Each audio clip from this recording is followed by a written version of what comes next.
자, 이런 가운데 리얼미터에서 조사한 여론조사가 나왔습니다. 바로 7월 5주차 여론조사인데요.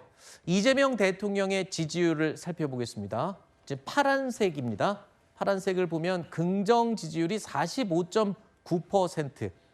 앞선 지지율 흐름을 추이를 보면은 떨어지는 추이를 보일 수 있고요. 부정적인 답변은 50.5%. 자, 수치를 한번 쭉 보십시오. 처음으로 부정 여론이 50% 넘었습니다. 물론 이 리얼미터 조사의 추이에서만 드리는 말씀입니다.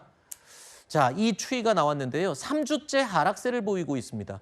취임 후에 최저치를 기록한 셈이다 라고 하는데요. 자, 이런 것들이 최근에 보안수사권 관련해서도 반영이 된 거라고 봐야 될까요? 당연히 그렇게 봐야겠죠. 이재명 대통령 본인이 처음에는 보안수사권에 대해서 수기가 필요하다고 얘기했었는데 그 입장을 바꿉니다.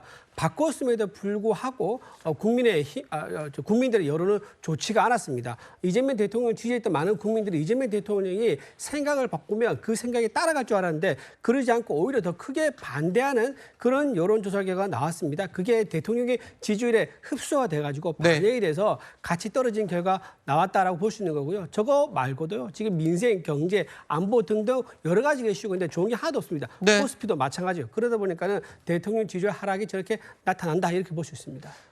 하지만 대통령은 이 보안수사권에 대해서 우려의 입장을 여러 차례 밝히기도 했었죠. 그렇다면 이걸 강하게 밀어붙인 민주당의 지지율은 어떤지 한번 볼까요? 자, 민주당의 지지율 41.3%에서요 45.1%로 올랐습니다. 자, 그런데 국민의힘 지지율 보겠습니다. 40.6%에서 37.7%로 떨어졌습니다. 아까 대통령 지지율, 아까 이 보안수사권 관련한 정황이 이 정국이 이 반영이 돼서 떨어진 거 아니냐 이렇게 지금 해석을 해주셨는데 그 논리를 하면 민주당 지지율이 오히려 떨어져야 될 것 같은데 올랐고요. 국민의힘은 대통령하고 같이 움직이는 흐름이에요. 이건 뭐 어떻게 해석을 해야 되는 건가요?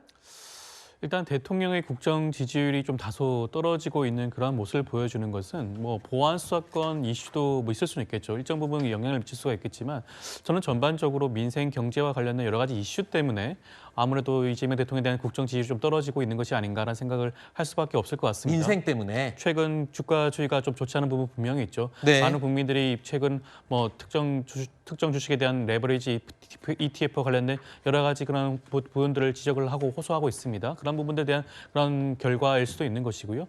여러 가지 부동산 문제에 대한 좀 대처에 대한 그런 부분들도 지적을 하는 부분도 있기 때문에 저는 그러한 부분이 영향을 미친 것으로 보고요. 네. 민주당의 지지율이 상대적으로 상승하는 부분은 아무래도 지금 민주당 입장에서는 전당대회가 진행 중 아니겠습니까? 네. 당대표 선거와 최고위원 선거가 이슈가 있으니까. 그렇죠. 1주차, 2주차, 3주차에 걸쳐서 진행이 되고 있기 때문에 많은 당원들이 지금 현재로서는 결집을 하고 있습니다. 지지하는 후보를 중심으로 해서 투표장에 나서고 있고요. 여러 가지 네. 이슈가 언론상에 많이 지면상에 나오고 있지 않겠습니까? 많은 이슈몰이를 하고 있는 상황이기 때문에 민주당에 대한 지지율은 그대로 높아지고 있는 것이 아닌가 생각이 드는 것이고요. 네. 국민의힘은 사실상 중도층의 그런 여러 가지 그런 지지율 반사이익을 얻지 못하는 그런 부분도 있지 않을까 싶습니다. 네. 지금 이 지지율 보면요.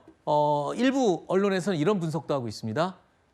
자, 민주당 지금 보안수사권 폐지 밀어붙인 데 대해서 악재일 수도 있는데 그런 상황을 제대로 이용하지도 못하고 오히려 저렇게 떨어지는 지지율을 만든 국민의힘의 문제도 있지 않겠냐. 그 얘기거든요. 아까 설명하신 대로 민주당 지지율이 오른 건 뭐 전당대회도 있고 이슈가 있으니까 올랐다 치지만. 맞습니다.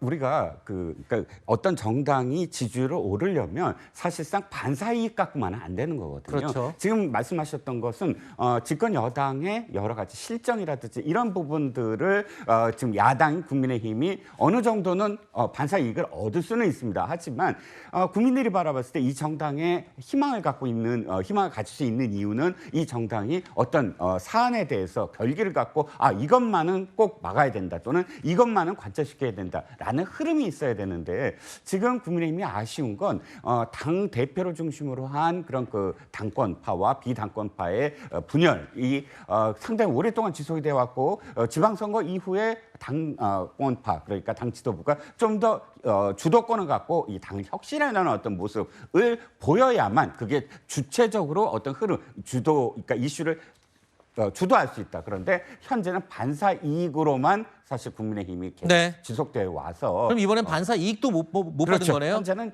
그 반사 이익으로만 했기 때문에 네. 그것조차도 지금 수용을 못 하고 있는 상황이라고. 국민의힘이 반사 이익조차도 얻지 못하는 이유, 당내 내용이 계속 이어지고 해결의 기미가 없기 때문이겠죠. 이런 상황에서 국민의힘 내부와 관련해서요, 한 보도가 나왔습니다. 이런 내용입니다. 장동혁 대표가 지난 4월이었죠. 굉장히 논란이 됐던 바로 저 사진, 미국 방문했던 저 미국 방문 당시에 얼마를 썼느냐?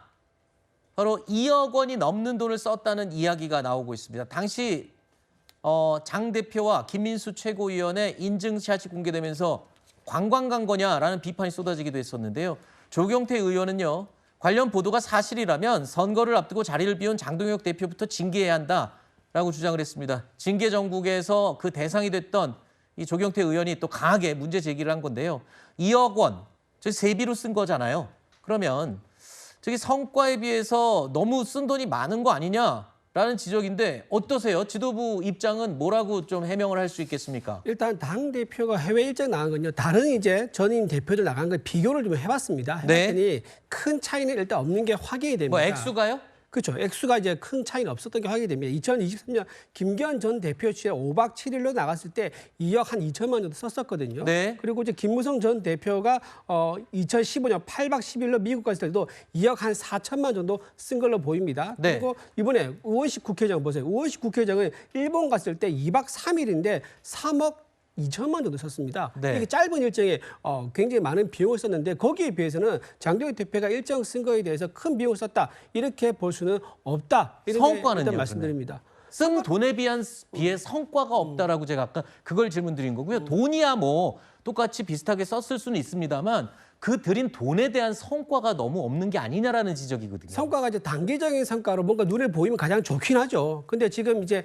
한미 외교 관계라는 것은 네. 당장 지금 하나를 주고 하나를 받는 그런 단기적인 안목이 아니라 장기적으로 보면서 그 하나의 목적을 달성하기 위해서 돌을 하나 놓는 심정으로 그렇게 하는 일정도 있을 수 있습니다. 그런 차원에서 본다 그러면 이번에 미국 가가지고 쌓았던 어떤 성과라든가 일정들 공개 못한 그런 뒷이야기들 이런 것들이 장동혁 대표에게 나중에 성과가 알겠습니다. 돌아올 날이 분명히 있을 거다 이렇게 말씀드립니다.